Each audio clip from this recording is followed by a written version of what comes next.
ರೇವಣ್ಣ ವಿರುದ್ಧ ಸಂತ್ರಸ್ತೆ ಅಪಹರಣ ಆರೋಪ. ರೇವಣ್ಣ ನಿರೀಕ್ಷಣಾ ಜಾಮೀನು ಅರ್ಜಿ ಸಲ್ಲಿಸಿದ್ದಾರೆ. ಇದಕ್ಕೆ ಸಂಬಂಧಪಟ್ಟಂತೆ ಎಸ್ಐಟಿ ಪರ ವಕೀಲರು ಬಿಎನ್ ಜಗದೀಶ್ ವಾದ ಮಾಡ್ತಾ ಇದ್ದಾರೆ. ರೇವಣ್ಣ ಪರ ವಕೀಲರು ಮೂರ್ತಿ ಡಿ ನಾಯಕ್ ವಾದವನ್ನ ಮಂಡಿಸ್ತಾ ಇದ್ದು, ಮಧ್ಯಂತರ ನಿರೀಕ್ಷಣಾ ಜಾಮೀನನ್ನ ಮಂಜೂರು ಮಾಡಬಾರದು ಎನ್ನುವುದು ಎಸ್ಪಿಪಿ ಜಗದೀಶ್ ಅವರ ವಾದ. ಆ ವಾದಕ್ಕೆ ಆಕ್ಷೇಪಣೆ ವ್ಯಕ್ತಪಡಿಸ್ತಾ ಇದ್ದಾರೆ ರೇವಣ್ಣ ಪರ ವಕೀಲರು. ಆರೋಪಿಗಳು ಉತ್ತರ ಪ್ರದೇಶ, ಬಿಹಾರದ ರೀತಿ ಜನರನ್ನ ಹೆದರಿಸುವ ಹಂತಕ್ಕೆ ಹೋಗಿದ್ದಾರೆ. ಸಂತ್ರಸ್ತೆಯನ್ನ ರಕ್ಷಿಸೋದು ಸರ್ಕಾರದ ಕರ್ತವ್ಯ ಆಗತ್ತೆ. ಇದು ನಿರೀಕ್ಷಣಾ ಜಾಮೀನು ನೀಡೋದಕ್ಕೆ ಯೋಗ್ಯವಾದ ಪ್ರಕರಣ ಅಲ್ಲ ಅನ್ನೋದು ಎಸ್ಐಟಿ ಪರ ವಕೀಲರ ವಾದ. ಸಂತ್ರಸ್ತೆಯನ್ನ ರಕ್ಷಿಸೋದು ಸರ್ಕಾರದ ಕರ್ತವ್ಯ ಅಂತಿದ್ದಾರೆ ಎಸ್ಐಟಿ ಪರ ವಕೀಲರು. ನಿರೀಕ್ಷಣಾ ಜಾಮೀನು ಕೊಡುವಂತಹ ಯೋಗ್ಯವಾದ ಪ್ರಕರಣ ಇದಲ್ಲ ಅಂತಿದ್ದಾರೆ. ಮಧ್ಯಂತರ ನಿರೀಕ್ಷಣಾ ಜಾಮೀನು ಕೂಡ ಕೊಡಬಾರದು ಅಂತಿದ್ದಾರೆ. ಇದಕ್ಕೆ ರೇವಣ್ಣ ಪರ ವಕೀಲರು ಮೂರ್ತಿ ಡಿ ನಾಯಕ್ ಆಕ್ಷೇಪ ವ್ಯಕ್ತಪಡಿಸಿದ್ದಾರೆ. ರಾಜಕೀಯ ಭಾಷಣದಂತೆ ಎಸ್ಪಿಪಿ ವಾದ ಮಂಡಿಸ್ತಾ ಇದ್ದಾರೆ. ಜಾಮೀನನ್ನ ಕೊಡಬೇಕು ಅನ್ನೋದು ಮೂರ್ತಿ ಡಿ ನಾಯಕ್ ಅವರ ವಾದ. ಇಂತಹ ಪ್ರಕರಣಗಳಲ್ಲಿ ಪಾರದರ್ಶಕ ತನಿಖೆ ನಡಿಬೇಕಲ್ವಾ ಅಂತ ರೇವಣ್ಣ ಪರ ವಕೀಲರಿಗೆ ನ್ಯಾಯಾಧೀಶರು ಪ್ರಶ್ನಿಸ್ತಾ ಇದ್ದಾರೆ.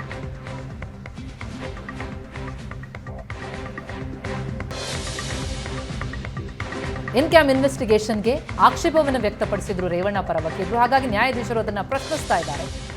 ಪಾರದರ್ಶಕ ತನಿಖೆ ಆಗಬೇಕಲ್ವಾ ಅನ್ನೋದು ನ್ಯಾಯಾಧೀಶರ ಪ್ರಶ್ನೆ.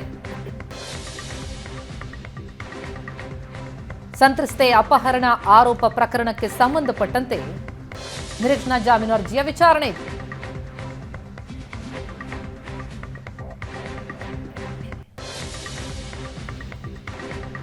ಇದು ಜಾಮೀನು ಕೊಡಬಹುದಾದಂತಹ ಪ್ರಕರಣ ಅಲ್ಲ ಅಂತಿದ್ದಾರೆ ಎಸ್ಐಟಿ ಪರ ವಕೀಲರು.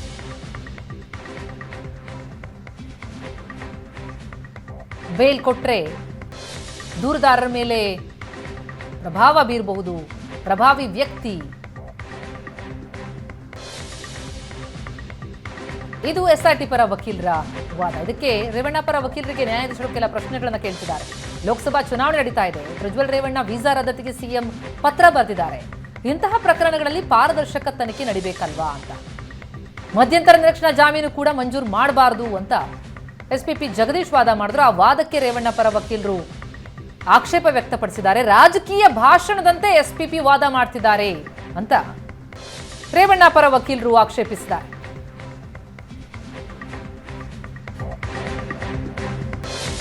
ಪ್ರಧಾನಿಗೆ ಸಿಎಂ ಸಿದ್ದರಾಮಯ್ಯ ಪತ್ರ ಬರೆದ ಉದ್ದೇಶ ಏನು? ರೇವಣ್ಣ ಪರ ವಕೀಲ ಮೂರ್ತಿ ಡಿ ನಾಯಕ್ ಪ್ರಶ್ನೆ. ಲೋಕಸಭಾ ಚುನಾವಣೆ ನಡೀತಾ ಇದೆ. ಪ್ರಜ್ವಲ್ ರೇವಣ್ಣ ವೀಸಾ ರದ್ದತಿಗೆ ಪತ್ರ ಬರೆದಿದ್ದಾರೆ. ಪ್ರಧಾನಿಗೆ ಸಿಎಂ ಪತ್ರ ಬರೆದಿರುವಂತಹ ಉದ್ದೇಶ ಏನು ಅನ್ನೋದು ರೇವಣ್ಣ ಪರ ವಕೀಲರ ಪ್ರಶ್ನೆ. ಈ ರೀತಿ ವಾದ ಪ್ರತಿವಾದ ಮುಂದುವರೆದಿದೆ ಜನಪ್ರತಿನಿಧಿಗಳ ನ್ಯಾಯಾಲಯದಲ್ಲಿ. ತರಾತುರಿಯಲ್ಲಿ ರಾತ್ರಿ ಮತ್ತೊಂದು ಎಫ್ಐಆರ್ ಮಾಡಿ ನಾನ್ ಬೇಲೆಬಲ್ ಸೆಕ್ಷನ್ ಹಾಕಿದ್ದಾರೆ. ಅಪಹರಣಕ್ಕೆ 363 ಅಡಿ ಎಫ್ಐಆರ್ ದಾಖಲಿಸಬೇಕಿತ್ತು. 364A 365ನೇ ಸೆಕ್ಷನ್ ದಾಖಲಿಸಿದ್ದಾರೆ. ನಿರೀಕ್ಷಣಾ ಜಾಮೀನು ಸಿಕ್ಕರೆ ಎಸ್ಐಟಿ ತನಿಖೆಗೆ ಸಹಕರಿಸ್ತೀವಿ ಅಂತ ರೇವಣ್ಣ ಪರ ವಕೀಲರು ವಾದ ಮಾಡಿದರು. ಇಂತಹ ಪ್ರಕರಣಗಳಲ್ಲಿ ಪಾರದರ್ಶಕ ತನಿಖೆ ನಡಿಬೇಕಲ್ವಾ ಅಂತ ನ್ಯಾಯಾಧೀಶರು ರೇವಣ್ಣ ಪರ ವಕೀಲರಿಗೆ ಪ್ರಶ್ನಿಸಿದ್ದಾರೆ.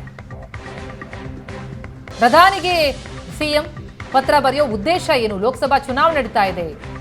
ಪ್ರಜ್ವಲ್ ರೇವಣ್ಣ ವೀಸಾ ರದ್ದತಿಗೆ ಕೇಳಿದ್ದಾರೆ. ಪ್ರಧಾನಿಗೆ ಸಿಎಂ ಪತ್ರ ಬರೆದಿದ್ದಾರೆ. ಇದ್ರ ಉದ್ದೇಶ ಏನು ಅನ್ನೋದು ರೇವಣ್ಣ ಪರ ವಕೀಲರ ಪ್ರಶ್ನೆ.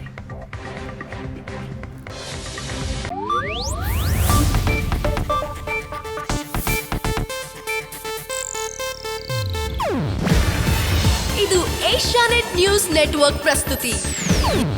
ನೀವು ನೋಡ್ತಿದ್ದೀರಾ ಏಷ್ಯಾನೆಟ್ ಸುವರ್ಣ ನ್ಯೂಸ್.